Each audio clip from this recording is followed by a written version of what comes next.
Wonderful. Welcome. Thanks, everybody, for being here. I'm Allison Sansoni. I'm the program director here at the AWM, and I just have a couple of quick housekeeping notes before we get started. If you have questions for our presenters tonight, please save those for the end of the program. If you'd like to learn more about other upcoming programs from the AWM, you can join us as a member by going to AmericanWritersMuseum.org or signing up at the kiosk near the front desk. You'll get free museum admission as well as advance access to events and programs, including our upcoming biennial Writers Festival, which returns on June 7th. Next week, on March 5th, we're hosting a program with religious historian Dr. Katie Kurtz, who'll be talking about her new book about how the Ford Motor Company influenced the practice of Christianity in mid-century America. The following week, we're offering a workshop on writing religion narratives with National Book Award winner finalist Andrew Krivak. And tickets to both programs can be found on our website. Tonight's program is offered in conjunction with our newest exhibit, American Prophets, Writers, Religion, and Culture, which looks at the ways in which religion and spirituality have affected American writers' work and how that work has in turn affected the practice and perception of religion in this country. A poet, playwright, songwriter, actor, director, and activist, Oscar Brown Jr. embodied the very spirit of creativity fused with social conscience. Born and raised on the south side of Chicago, Brown used his words and music as instruments of truth, courage, and transformation. His career spanned theater, television, film, and jazz, leaving a body of work that was all at once entertaining, revolutionary, and timeless. Here tonight to perform their father's work and discuss his legacy are his daughters, Maggie and Africa Brown. Please join me in welcoming them. Yay. Yay. Hi. Yay, you for being here. And thank you, Yes, Allison, thank for the you, wonderful Allison. introduction and for us being here. In the American Writers Museum. We are so honored to be here tonight. Yeah. For sure. Yeah, and we're going to tell you more about how we came to be here. And even on this evening and once this past November as well, appearing that is. So I'm Maggie. I'm Africa Brown. Yes. And we are the daughters of Oscar Brown Jr. Yeah. So that's why we were lucky enough to be born into this family.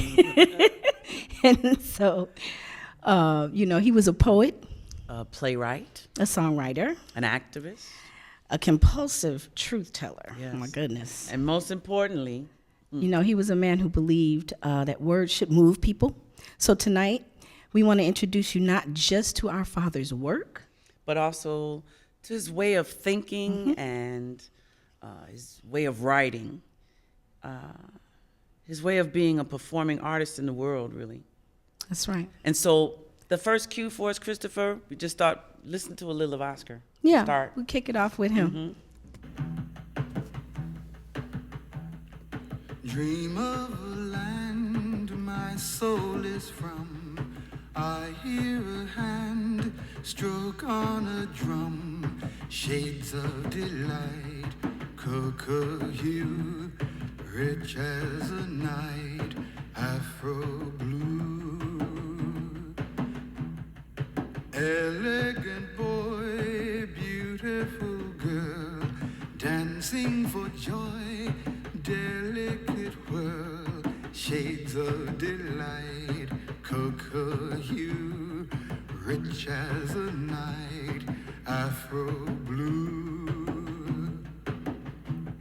Two young lovers are face to face with undulating grace. They gently sway, then slip away to some secluded place.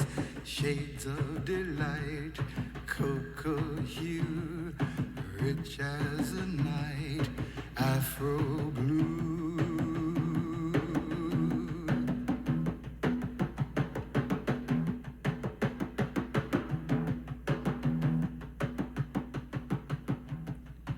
Whispering trees echo their sighs, passionate pleas, tender replies, shades of delight, cocoa hue, rich as a night, afro blue. Lovers in flight, upward they glide, burst at the height, slowly subside. Shades of delight, cocoa hue, rich as a night, afro blue. And my slumbering fantasy assumes reality until it seems it's not a dream. The two are you and me. Shades of delight, a cocoa hue, rich as a night, afro blue.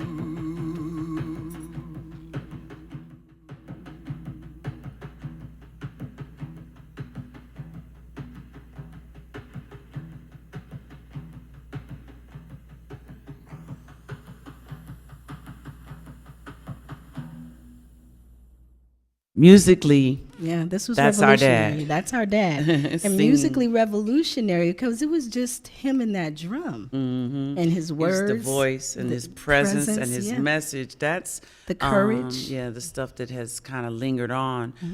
Daddy's very hyphenated, but that was one of the earliest recordings of his on his first album. Yeah, he didn't just write poetry, he embodied it, you know.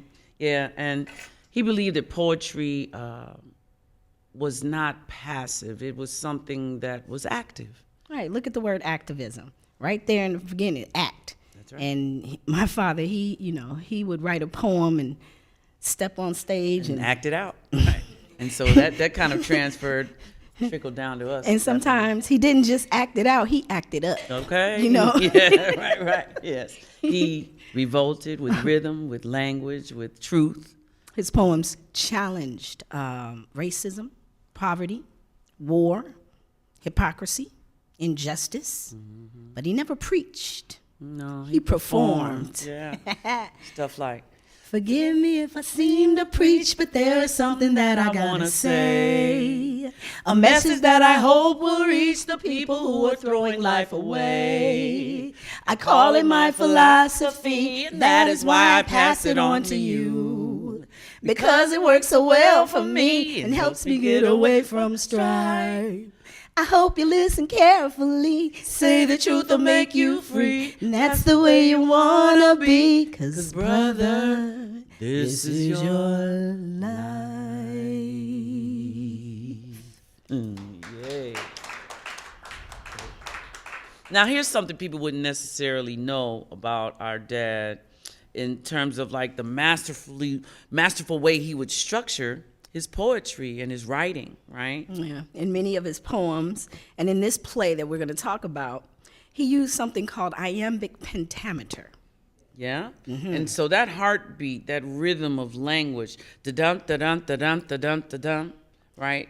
But soft what light through yonder window breaks. It is the east and Juliet is the sun.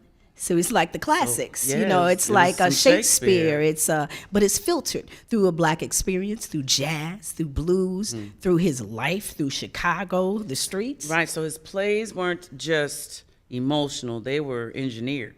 Yeah. Yep, he realized that the poetry of Shakespeare, it used the cadence of the blues. And when Daddy discovered that, Woo. he dug it. He really dug it. And he thus, went on to write that way. Yeah.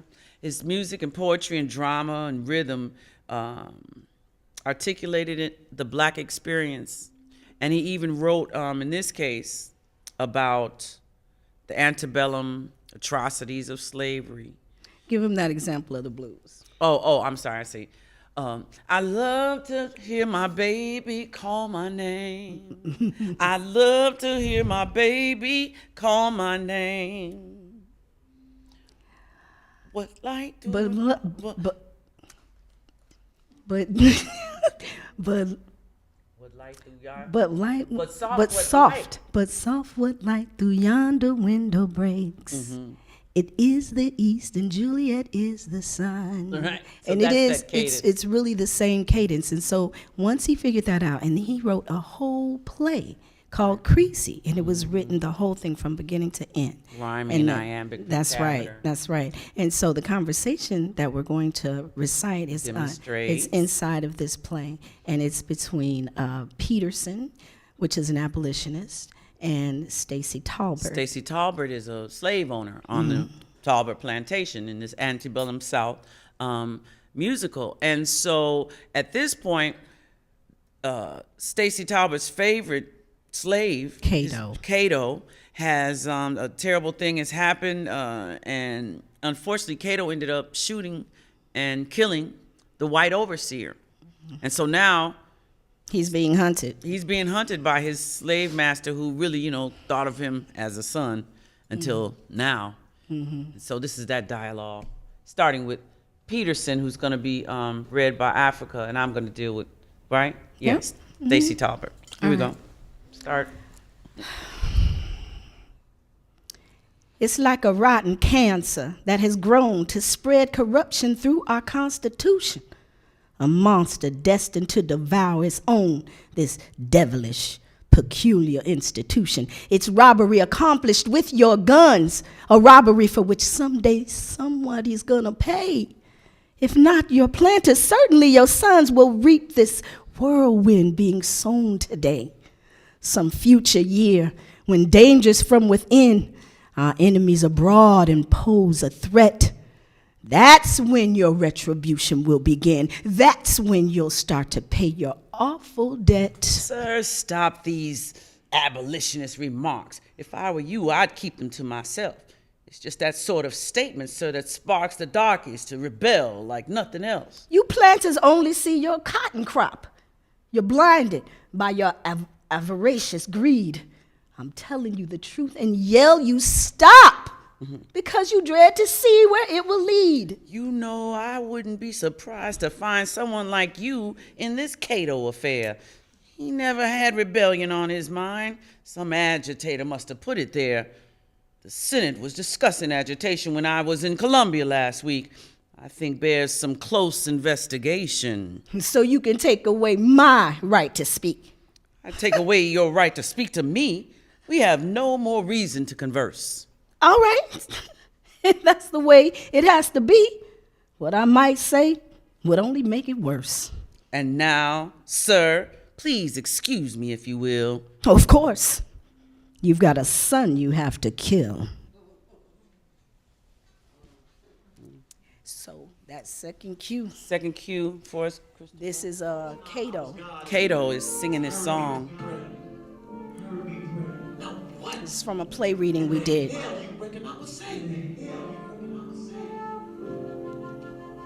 If an I was God and he was me, down here praying to just be free, asking not to be no king.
Yeah, that was If and I Was God from the musical play called Creasy.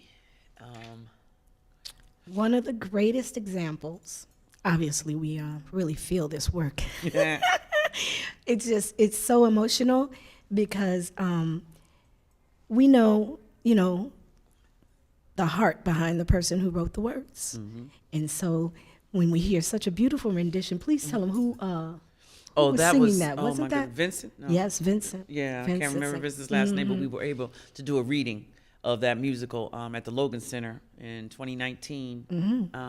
And so part of the Oscar Brown Jr. Archive Project, which allowed us to document and digitize and recount a lot of things, get some scores hammered out so that we can start hopefully finding interest from others to do the plays. Yeah. Yep. So now, you were saying one of the greatest examples. Right. Okay. Was all right. So one of the greatest examples of him applying his talents toward the American prophetics is his musical In the Beginning. Now that was a play That's another musical that he made all in poetic form, in where verse. all the dialogue as well as all the songs, everything rhymes, and it takes you on a spiritual journey. It's reimagining the creation story from the Book of Genesis, in fact. And so it's through soulful lens that he uses a rich Negro dialect to recall. And so It blends scripture. Yeah. It blends jazz, gender politics, humor, humanity, all in one theatrical experience. It's a story we all know, the creation story. Right. And so that's where Daddy Stuff is poetry and theater. That's right. That's poetry and theater. And that's Oscar Brown Jr. That's why this was so perfect. And so it started out, this piece that came to be known as the play called In the Beginning. Daddy used to do this spoken word piece inside of his show, a show called Joy. It was done on Rush Street at the place called the Happy Medium back in the 60s. Indeed, Joy 66. So Daddy would do this piece called Women's Ways. And it might have taken a good 10 minutes to recite. And he'd act it out and play all the characters and everything. And we grew up on that ever since I was a little girl and even before Africa got here. And so then he ended up writing a play. And what was Women's Ways became about the middle instead, because he had to go back to the very top and tell the story from when existence was first beginning to begun. That's right. And so now let's see, on this one, And we're going to tell show them what you, we're gonna show right, them. so we're going to show you an excerpt of the play. Now, okay, so set it up. It's like, to put it in contemporary terms, Right. Adam had to FAFO about the powers of God, about the Lord, Yeah, and that's what happened in this scene with Adam and the Lord. That's right. So the Lord has just created man, right? And in his own image. And he is pleased indeed. Woo! This won't quit. Hello there, somebody new. Welcome home. And how'd it do? I's your creator. You can call me Lord. Oh, yeah? Howdy, Lord. What gives? Well, the main thing am you lives and develops according to the plans I's drawed. I chose Adam for your name. Adam? If it's all the same, you mind if I have one with a more heroic sound? Hero? Where you get that stuff? Adam sound heroic enough. Shush. Pay attention while I shows you around. I calls this place paradise. I's made all its critters twice, male and female. You can see how they're abound. Running waters and clear skies and plenty of supplies, because I found a way to grow them out the ground. There's the moon, and that's the sun. Now, these was get the business done. It's too complicated to go into now, but when you put in some time and I was not so busy, I'm gonna get with you and explain exactly how. Oh no, there's more stars than you can count. I made an extra large amount, 'cause it keeps the heavens looking nice at night. Plus, it has a special force to hold the universe on course so it don't veer off to neither left nor right. Now, everything that I creates got a way it operates that don't take too much meddling from outside. Leaves things go their natural way. And if they should chance to stray, coast, I's always there to serve and be their guide. How much this position pay? This position, did you say? Oh, don't you worry. You'll get more than what you's worth under any circumstance. Else you wouldn't stand a chance of surviving on this here now planet Earth. Oh, yeah? What's that supposed to mean? Oh, that's right. You haven't seen what can happen once I let my nature go. Grab a hold of that big rock. Get ready for a shock, 'cause I's finna put me on a little show. Then he dimmed the lights to doom, and the Lord made thunder boom as the lightning thundered in with heavy rain. The heavens seemed to crack, and the volcano blew its stack, and the wind whipped itself to a hurricane. This am some of my rough stuff. Shut it off! I've seen enough! Oh, no, little man. It's much too soon. You ain't caught my tidal wave. Ooh, or the avalanche I'll save for the earthquake that comes after the typhoon. This gets Adam so afraid he goes right clean out his head as the Lord runs wild and howls and scowls and growls, has conniptions and shakes and a few good first-class quakes. Adam learns him and the earth has both got bowels. The Lord lets his nature rage about a quarter of an age till he finally say, I get carried away. But I'll turn this tempest off and go back to being soft. Soon as I done learned that Adam how to pray. I already knows how now. But you's making such a row, you ain't heard a thing that I've been trying to say. If you just shut off this storm and make me comfortable and warm and tell me what it is you want done, I'll sure obey. So, he learned to pray indeed, show respect and to take heed of the wonders in this world the Lord done made, of the ways it works and blends and the blessings the Lord sends, and to say amen and thank you when he prays. It was Adam and the Lord in harmonious accord, complimenting one another all the way. Lord, you sure knows how to plan. Adam, you are my main man. And their love became the order of the day. Once it's been agreed that we all have need to pray to the one who leads as life proceeds along its way. Once that's fully understood, that's when we're all set for good, and love becomes the order of the day. Once we find the source of great comfort in the dark and relates it to the one who lighted every living spark. Once we finally comes to mind to return that loving kind, and love becomes the order of the day. Of the day. Of the day. Of the day. Of the day. Love becomes the order of the day. Of the day. Of the day. Yes, love becomes the order of the day. Thank you. Thank you. Thank you. Thank you. Now, I'm the Rev still, right? You're the rep. Yeah. She's still the rep. Now, with everything he makes, from time to time, the Lord he takes and tries it out and puts him to the test. But with the hours he's had to keep, he ain't never tried out sleep. Till one day he says, I'm the Lord. I believe I'll test some rest.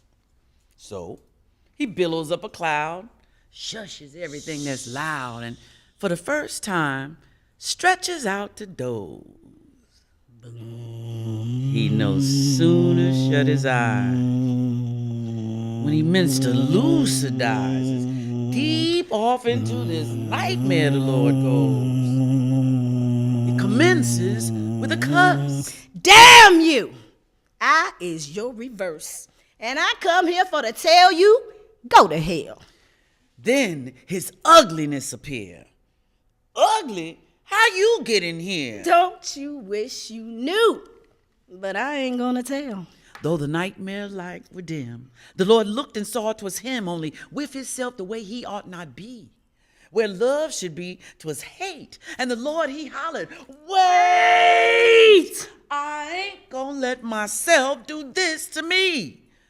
I's done turned myself about. I must cast my bad self out. I's your ugly bad self. And now that I's in, it don't matter what you say. I believe I was just gonna stay and go into business right here, selling sin. Selling sin? In here? Oh, no. I done told you, you got to go. Now put up your dukes, because you's going against the law. And there, quicker than a flash, they goes off into this clash as they fit, bit, hit, spit, and claw. Battled every which way, up and down, both night and day. And couldn't neither one of them quite get the upper hand. Good and evil, life and death, fought till they was out of breath. And if one fell down, the other one couldn't stand. Now, I doesn't claim the right to say which one took the fight, but they both was beat by the time the fight was done. Them two fought fight such a fit until fight itself cried, quit! And couldn't neither one of them claim, I won. I won. I won. I won. I won. Still, the Lord had one more trick. First, he woke himself up quick, then he hurled the devil down the wake-up hole. But as that old evil falls, the Lord hears a voice that calls. You can never cast my memory out, yo. So, I's just going down underground.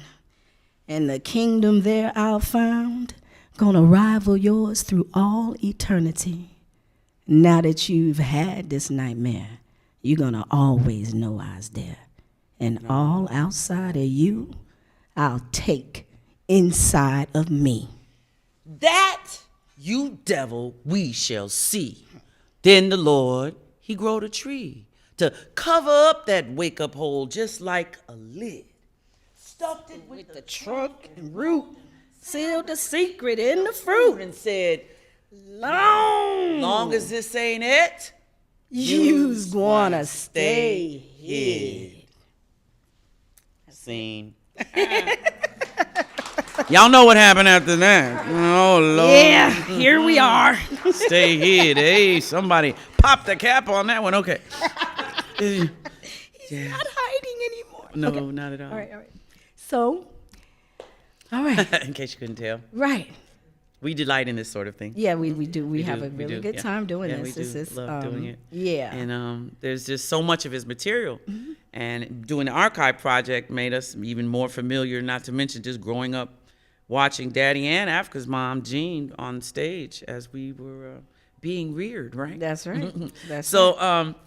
there's a lot of material, and because we have access to it from either performing it ourselves, helping Dad direct it, And now the archive project. and now the archive project, we came upon things like ragtime. yeah, there's a musical play also that Dad, he felt definitely Scott Joplin was one of Oscar Brown Jr.'s heroes, and unsung, they had a lot of things in common, right?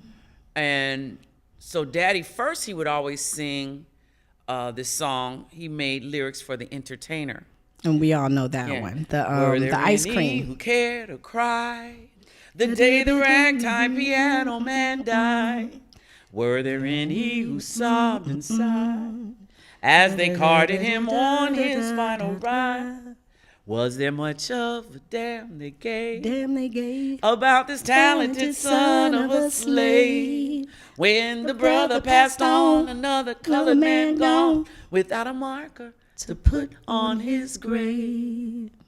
I guess much like with In the Beginning, you know, he would do this one song inside of his club act and then his expand. shows, and then he ended up building a whole musical around it. He did some research, got with a Joplin and Aficionado. ragtime aficionado and scholar, Janet Roseman, and created yeah. a script called Maple Leaf. So this year is actually, it marks what would have been Oscar Brown Jr.'s 100th birthday. It's the Daddy was born centennial. 10/10/1926. Yeah. So this 10/10/2026, we'll be cutting cake and having a great tribute at the Logan Center on the campus of U of C. You're going to hear more about it, especially if you stay in touch with the Writers Museum. So we became wonderful, cozy friends now because, well, one thing is this here. Yeah. We got a call one day and said, well, your father is going to be inducted into the Chicago Literary Hall of Fame. We'll be at the Woodson Library one day in July, along with the wonderful Professor Timuel Black, as well as Harriet Gillum. Come on. Come on. You know it, Robinette. Yeah. Yes. See? Robinette, Mrs. Robinette. And so the three of them were inducted to the Chicago Hall of Fame. And Literary Hall of Fame. That's right. So Africa and I came to accept on our father's behalf. And did a Very little bitty piece And so of we in did the a little beginning. piece of In the Beginning, right? And that time we were standing up so I could barrel down the wake up hole. Yeah, she was. It Yeah, was dramatic and yeah. it was very cool.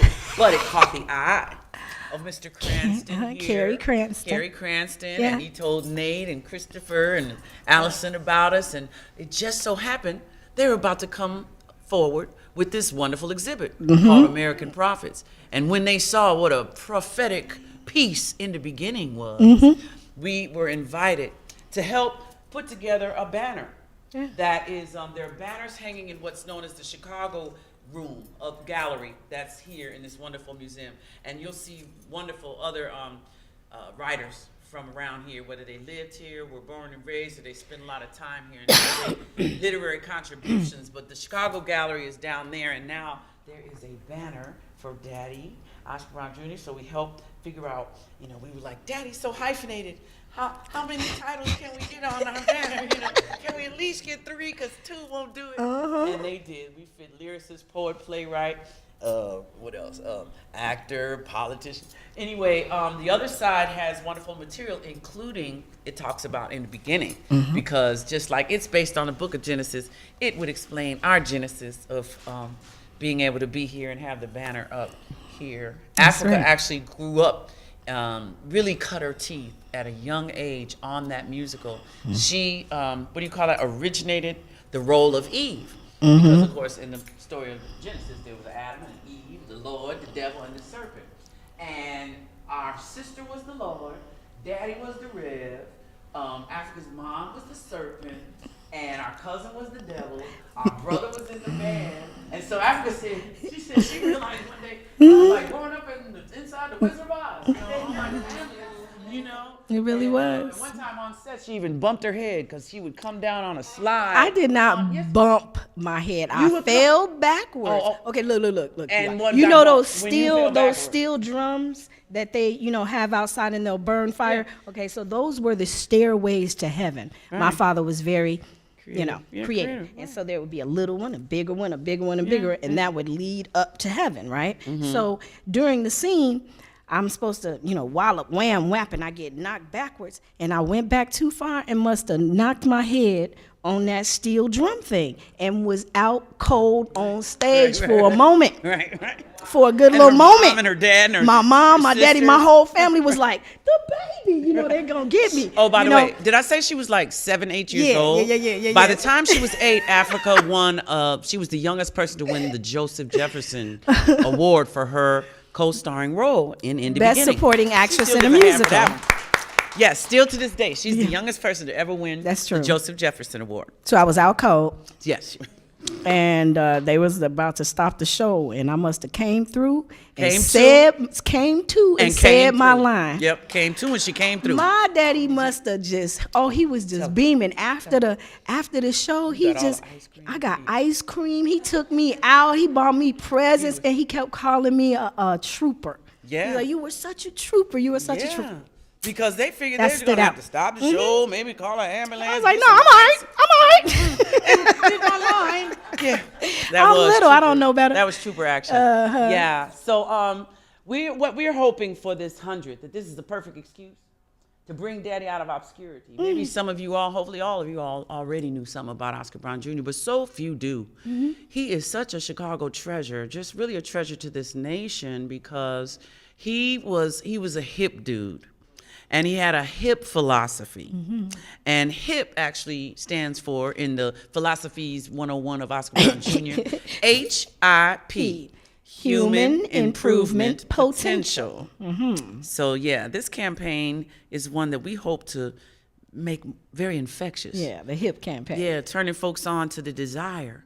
First, we have to create a desire to want to be hip, and then to find ways to demonstrate. Hipness, as he defined it, means it's wisdom based on truth. Wisdom. It's good health, and it doesn't lead to negative self-indulgence, but is healthy and wellness. Compassion. Yes, offering creative ways to love. And so any program embodying those things is what? A hip program. And anything that doesn't have that Is ain't, not. right? Pretty much in a nutshell. And so a lot of this material is very hip. Even Daddy coined the phrase edutainment, or the term edutainment. I had never heard that back in the 80s. You know, a lot of people use it now. Everybody's like, you should have trademarked it. Oh, well. Anyway, he wanted to give it away. Tell him how Daddy felt about what he got in the way of his talent and gifts. Right. He said that it was given to him for free, and that all he had to do was pay attention, and that if he was paid what he paid, he would be well paid. And So just for people to pay attention. that's what he, that's what Yeah. he was looking for. And boy, when the internet came and kind of leveled the playing field, because of course you have to look, Oscar was a recording artist during the top of the 60s. You know, there were such shenanigans. And they were taking his stuff out of the record stores because, he was singing the Lone Ranger and Tonto was riding down the Rabbit Trail. When a band of Indians found him, proceeded to surround him. The Lone Ranger Turned turned kind kind of of pale. pale. Tonto, our lives are in danger. We gotta get away if we can. Tonto just looked at Lone Ranger. He Said, "What you mean, we white man? Tell me what you mean, we white man. Tell me what you mean, we. Tell me what you mean, we white man. Tell me what you mean, we. You're in heap big trouble, but it don't involve me, white man." Oh, so you know they were mad. They removed it from the radio station. It's the only time Daddy's song was climbing the charts. I tell you. And so this was like, he was on Atlantic Records. No, nigga, It was you the can't do that. 70s, right? It was the 70s. And I found out because I did a panel on black music. I started researching. They were like, yes, you're doing a panel on soul and funk music. I was like, well, I mean, I experienced it. I loved all the funk music that came out when I was growing up. But it turned out those Atlantic recording days, they actually categorized Oscar's music as funk and soul.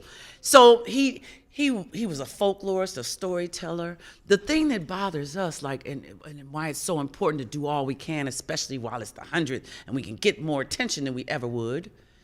They had the 50th anniversary and commemoration of hip hop and rap, and his name didn't come up. Not Now, we don't consider our daddy no rapper, although he is a grandpapa of rap. What he was doing in his spoken word, his rhyming cadences to jazz beats at the top of the 60s with a social justice message and in your face, not like crude or lewd, but, just real. He's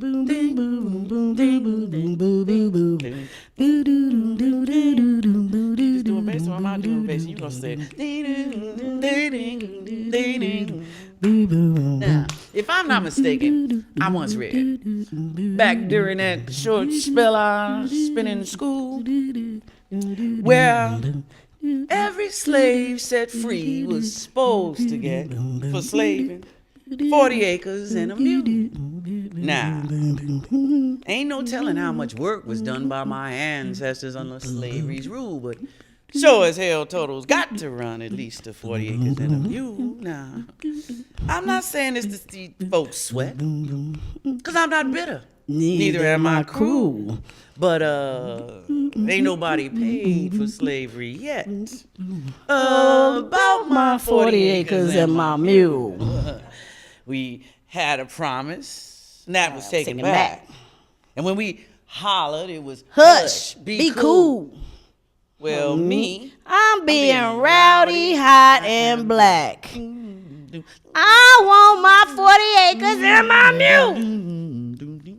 Don't tell me not to get myself upset. Don't look at me like I'm some sort of ghoul. Just answer quietly, when do I get my goddamn 40 acres and my mule? no thanks. I'll take my own self out to lunch.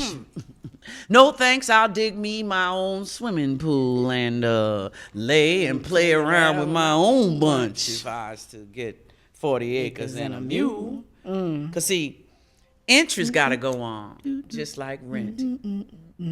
I may be crazy, but I ain't no fool.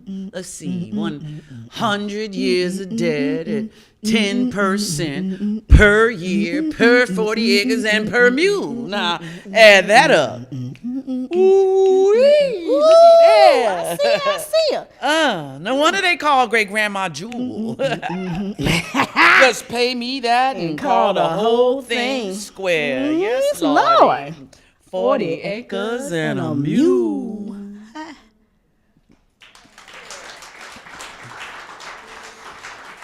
Yeah, so that got the man in trouble. Yeah, he wasn't too And popular. You know how it they is. called him you know. too outspoken. Yeah, and- before Kendrick Lamar. and all ahead of that his stuff, time. you is know. what they could say about cops. But boy, I tell you, it's one thing that we discover is that no, his stuff wasn't. It's timeless.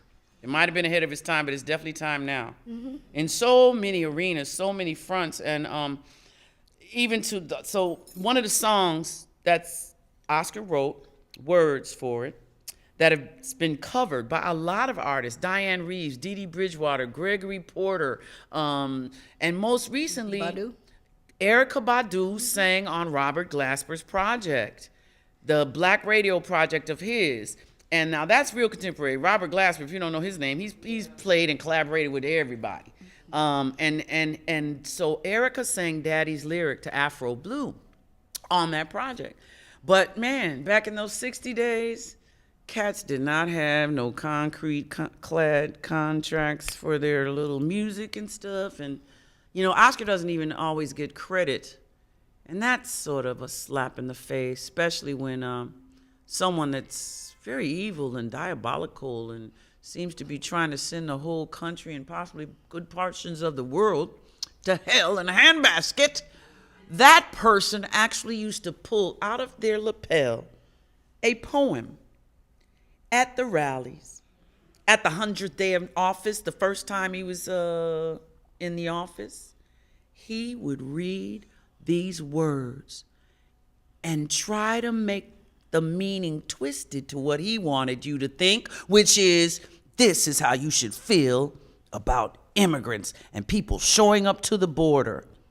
On her way to work one morning down a path alongside the lake, a tender-hearted woman saw a poor half-frozen snake. His pretty colored skin had been all frosted with the dew. Poor thing, she cried, I'll take you in and I'll take care of you.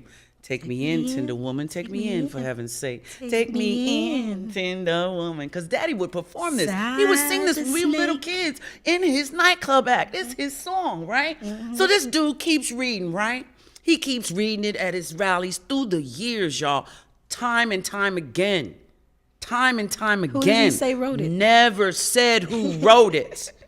If he tried to mention who he thought it was by, he'd say someone that covered Oscar Brown Jr.'s tune, but instead, he used it, and he used it. And it hurts me today because people, weak-minded ones, when they hear something over and over again, and it can influence them and make them feel so self-righteous to think in a twisted way. You see, the punchline at the end is that the woman comes back and finds that the snake she'd taken in had been revived. And when she kisses and holds him tight and says, you'd have died if it weren't for me, the snake, instead of saying thanks, he gave her a vicious bite. And so that propaganda over and over has made people think it's okay for them to take to our streets with their masks and their weapons. And he was so opposite of that. Oscar Brown Jr. was so opposite of that. It's really amazing that of all the poems in all the world, that guy used this guy's poem over and over and over. And in the end, the snake says, she goes, I saved you, cried the woman. You bitten me, but why? You know your bite was poisonous, and now I'm going to die. Ah, shut up, silly woman. Said the reptile with a grin. You knew Damn well I was a snake before you took me in. And so when we were on CNN and MSNBC talking about how our disdain for this happening, Africa brought up the fact that, wow, actually, all you have to do is change one word. You knew damn well I was a snake before you voted me in. Just change one little word because, my God. And then we're like, Daddy, how'd you get the snake to say the snake? Yeah, man. Over and over. It was really wild because he's gone, but then you hear this one of the most seen people saying his words out of his mouth. I was like, this is like some kind of weird joke my dad's playing from somewhere. He would show up to his rallies weird. and say, a lot of people outside were asking me to do the snake. You guys want to hear it? Stop trying to do the Well, no, he doesn't even talk like that. And then the people will be like, yeah! Like he's a rock star and this is his hit song. Mm-hmm. But the songs that Dad wrote that he loved, like on his deathbed, his pastor asked him, what is your favorite song? And out of all the songs, he said Column of Birds. Now there's a song called Column of Birds. And Column of Birds is the most sweet. It's the most beautiful song. Beautiful the song. most unifying, Right. universal Yeah. concept, and what was the thing that the nurse, what did Daddy tell him when the nurse asked him, when it seemed like we figured out we weren't nurse. gonna. It was the hospice nurse. it was And she was like, Mr. Brown, is there anything we could get you? Anything you want at all, anything at all. And he said, I just want to make sure I have the right attitude. And Yeah. I'm like, no, I'm not going to cry. I'm okay. No. I got this. Yeah.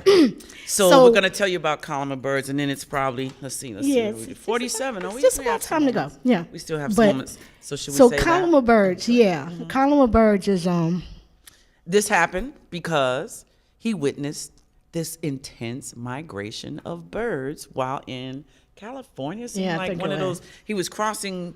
I'll just say the Golden Gate Bridge, right? It was one Sure, of those real sure, long sure. ones that they have over there, and he had never seen such a sight as this migration of birds. And man, what he wrote after that? What you? come on. Me? Oh, really? She Okay. like to act like she don't know all these songs too. Ding. I saw millions of migrating birds flying over today. Couldn't tell which was leading and showing the others the way. But I thought as I watched them sail by, extending for miles in the sky, what a blessing it must be to fly with a column of birds. They were soaring in search of the source of some almighty force, all adrift in the drafts of the winds without altering course, gripped by gravity here on the ground. I wondered where they might be bound, where the sight of this search may be found by this column bird. And how did they get it together? To take off as one and go race. This column birds of a feather, off to some better place. How did they make the connection? How come to agree? Fly in a single direction. Toward what not one of them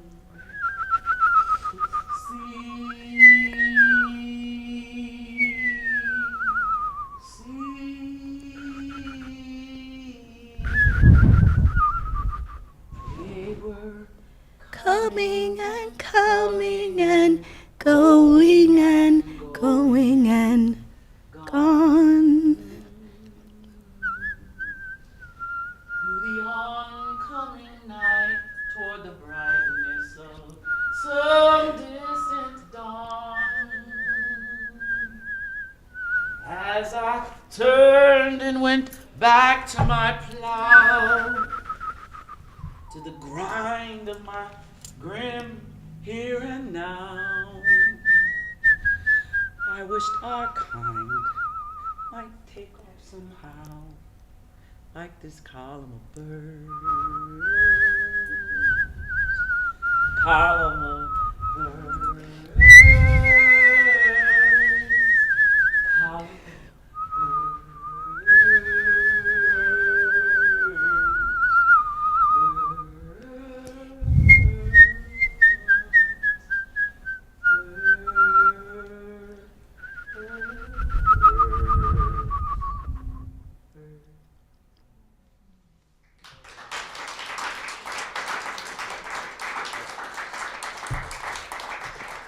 Hey, Whistler.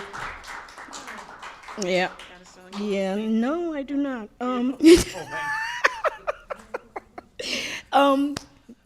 We have really good time together, and we have a really good time with this work.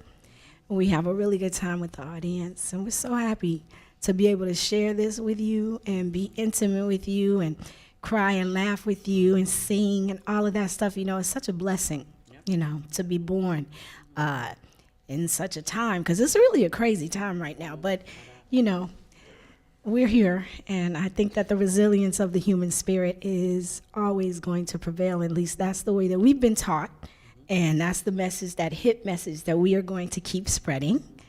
Yeah.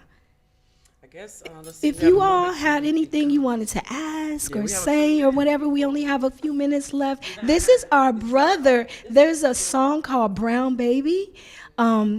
Brown baby, when you grow up, I want you to drink from the plenty cup. I want you to stand up tall and proud. I want you to speak up clear and loud.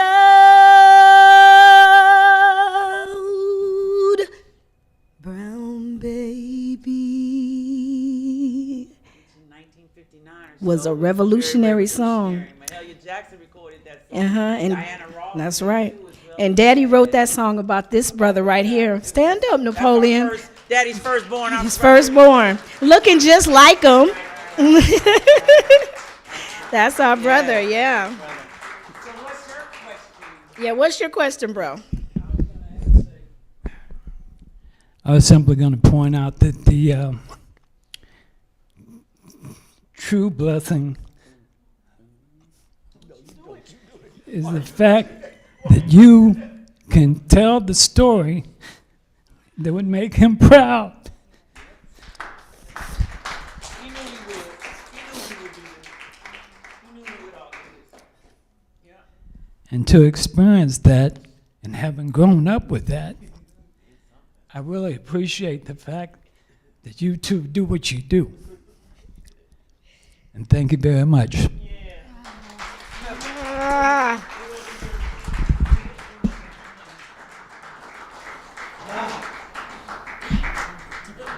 Usually he's working. Napoleon, I mean, there was a time when Napoleon was even, our brother was helping to manage Daddy toward the end of Dad's life and stuff. But for the most part, since then, of course, he's just been working and he doesn't often get to come to the shows and stuff like that. So It's really a treat. It is something because Nap knew Daddy pretty intimately and would watch how Dad got like possessed at one point, and he was just writing this thing. It was something just really pouring into him. And he called that whole piece The outpouring. that he called it the outpouring is what he called it. Almost sleep. He would like, just yeah. be writing. So then if I'd come by, next day or whatever, he'd be like, listen to this thing I wrote. And then he just, he was always sharing what he wrote and sharing his ideas. Anytime you walk by, he's like, here, check this out. Yeah, Check this out. Come check this out. solution, Because that's all he did. He was writing. He was writing, But he didn't publish, see. There is one little poetry book. That I It's would called What It Is. Poems and Opinions of Oscar Brown Jr. Paperback book. And it is available now. Yeah. We just re-released it. That was put out a little before he passed, right? And so now we just recently made What It Is, the poetry of Oscar Brown Jr. available online. We encourage everybody to go to brownjr.com or .org, and the book is for sale. Yeah, and so we will be soliciting support for our activities that we plan. Again, we'll be at the Loganson on the 10th of October. For sure. We hope to have a nice street festival at Harper Court because Oscar did show business at the Harper Theater. Many of you have gone there surely only for movies, but there was a time that was a legitimate stage theater. And in 1967, Daddy ran a show called Summer in the City on that stage. And and then what else? So we hope to do some in Harper Court this summer. Usually we're blessed to be in the Hyde Park Jazz Fest. Right. All the festivals. We hope All the that festivals. Downtown Chicago Fest, we put in a little proposal. Yeah. We put our little bid in. And they should, because it's the 100th of Oscar, Miles, and Coltrane. And so hopefully we'll get to maybe even join some forces with some of the folks coming in to make tribute to Miles Davis, because some of those are our friends. So we want to get the material out. So we thank the American Writers Museum very much for the gift of the banner being in the gallery and for the opportunities we've had to just expose you brilliant audiences to what this is. That's right. And to encourage the use of this wonderful place, and we got to turn young people on to it. Oh my God, it just seems really hip. First time we came, we were blown away. It was like Disneyland because we're into writing, so it was like, oh my God, look at this! Oh my God, look at this! that, It was right? great. So we love this place. Yeah. I'm Maggie. This is my dear sister Africa Brown. Thank you so much. We Thank call you. ourselves Two Brown Sisters. 2 Brown Sisters. Thank you. Thank you.